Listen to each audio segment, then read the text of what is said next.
Naga langit, naga langit. Koko Leo, banak tatau. Kapogari ke langit.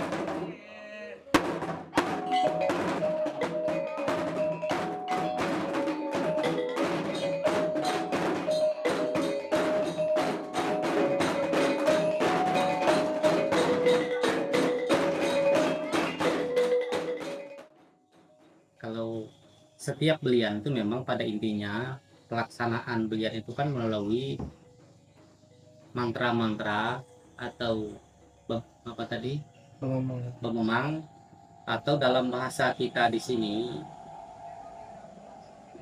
khususnya dalam bahasa Dayak Nuak itu disebut papat bara. Nah itu adalah salah satu eh, bentuk ritualnya. Jadi pememang itu dia punya semacam mantra khususnya. Dia punya tujuannya. Tergantung pada jenis beliannya, kemudian tujuannya apa, penyakitnya apa. Nah itu. Tapi secara garis besar, pememang itu adalah salah satu bentuk pelaksanaan dari kegiatan belian. Biasanya pememang itu dilakukan oleh seorang pawang yang disebut pemeliat. Memang itu pun macam-macam bentuknya. Ada yang dinyanyikan, ada yang cuma dibahasakan dalam bahasa lisan gitu kan, tidak ada nada-nadanya. Tapi pada umumnya lebih banyak itu dia ada nada-nadanya. Orang disebut itu ada selengannya. Selengan itu semacam nada-nadanya kan. Nah disitulah tujuan-tujuan dari acara itu disampaikan kepada leluhur. Jadi memang itu tujuannya itu adalah berbahasa kepada leluhur, minta bantuan apa-apa penyakit-penyakit yang mau disembuhkan kan dia ngomong sama leluhur. Atau dia kalau itu gangguan jin-jin segala macam, gangguan roh jahat dari memang itulah dia menyampaikan bahasa-bahasa dia, omongan-omongan dia kepada roh-roh jahat supaya jangan lagi mengganggu orang yang sakit, orang yang dibelian itu. Itu secara garis besar fungsinya memang itu atau papat bara itu. Dia bukan sekedar lagu tapi itu sebetulnya punya tujuan. Disitulah tujuan belian itu disampaikan, dijalankan. Jadi belian itu bahasa umum. Jadi belian ada memang di situ, adanya nari-nari ini kan belian. Nah, jadi belian ini bahasa umum. Dipecah ada belian bawah, belian sendiu, ada belian semur.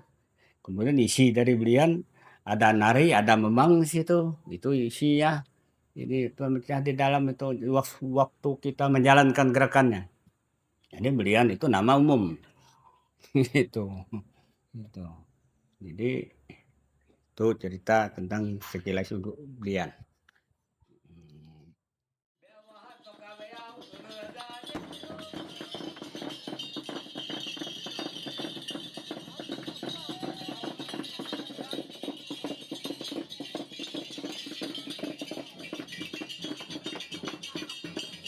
Jadi dia memang itu mulai dari dia menjelaskan kepada leluhur apa tujuan acara itu kan. Lalu kemudian dia memanggil leluhurnya. Nah, itu tujuan dasarnya kan. Nah, habis itu setelah dia kan memanggil leluhur itu kan. Setelah leluhur itu datang, maka dia akan menjelaskan kepada leluhur lagi. Ini tujuan kami, lalu kemudian apa yang mereka siapkan untuk leluhurnya supaya diserahkan ke leluhur itu kan, sesajen-sajen itu kan, nah, itu memang semua itu disebutkan semua, bahkan itu dipegang, diserahkan kayak gitu kan, disorong walaupun enggak kelihatan orangnya kan disorong depan pintu kan gitu. Kalau kalian lihat orang melihat kan gitu. Nah, itu dia. Memang itu ya itu tadi nyebut memang itu bilangnya. Asa dua talo yang 4 5 6 7 8 sangadiang 10. Amor beras kuning jadi jatuh kota Benua raja bisa kuasa setilian janang tambak yun jamu raja yang pencak raja topeng bau walau terkesi. Nah itu kan memang bahasa itu memang itu arti logatnya kayak orang nyanyi itu cengkoknya jadi bahasanya memang. Lalu kalau sudah menghadap orang sakit minta pedang masuk, minta unur, lading masuk, minta unur dari badan sida. Ini debut namanya kan.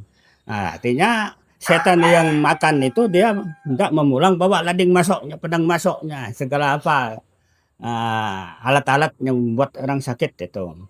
Jadi itu kita memang itu adalah antaranya minta mereka mundur, ngulang. Hati baik, hati pore. Ini ada nasi pulut, ada rangkang manok segala macam. Ini jadi memulang itu ada makanan. Nah itu. Jadi itu cerita memang menteranya. Nah, itu bahasanya. Jadi bahasanya itu semua mengarahkan minta mereka mundur dari badan orang sakit. Dengan diserah dengan makanan hidangan-hidangan ini tadi. Jadi itu.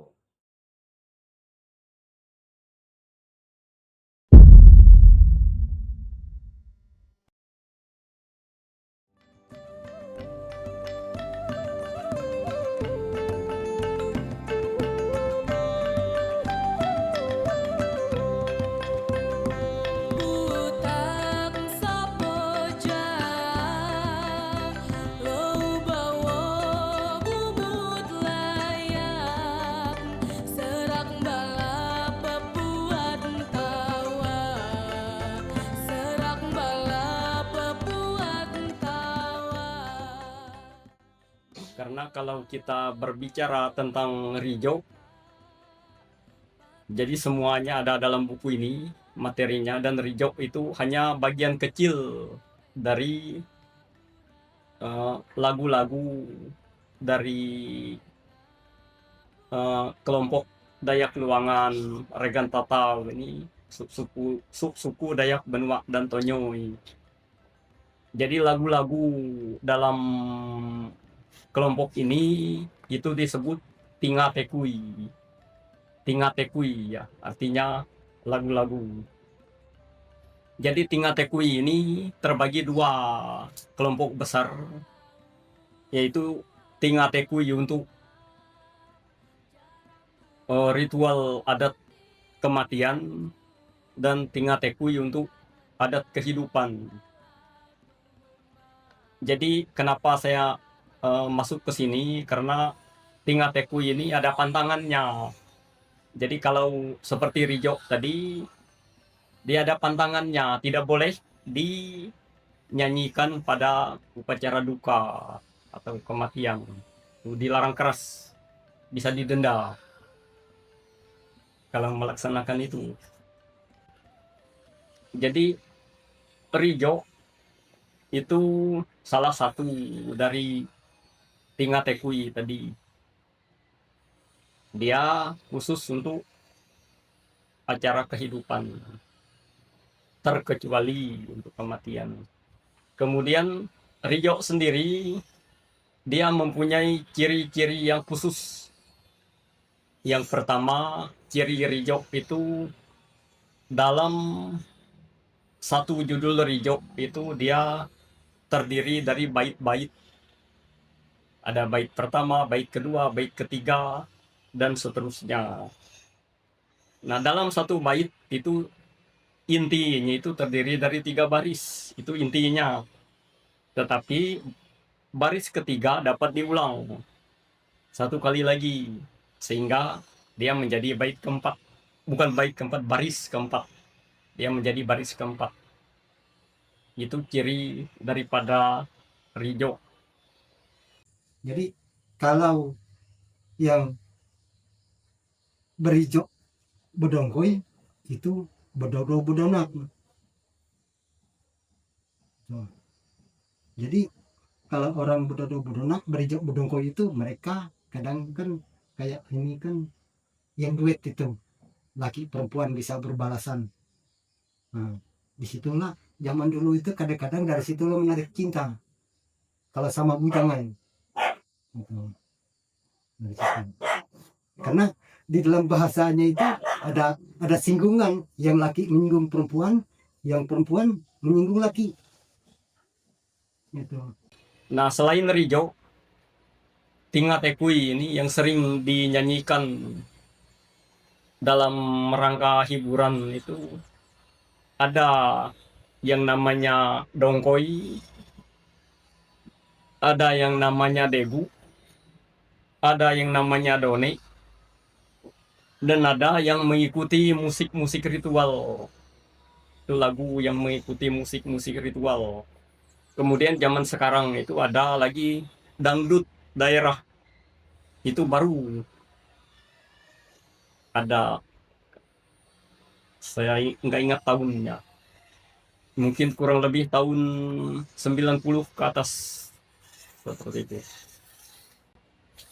Jadi Rijok ini bait-baitnya tadi, bait pertama pada umumnya itu dia berisi aja.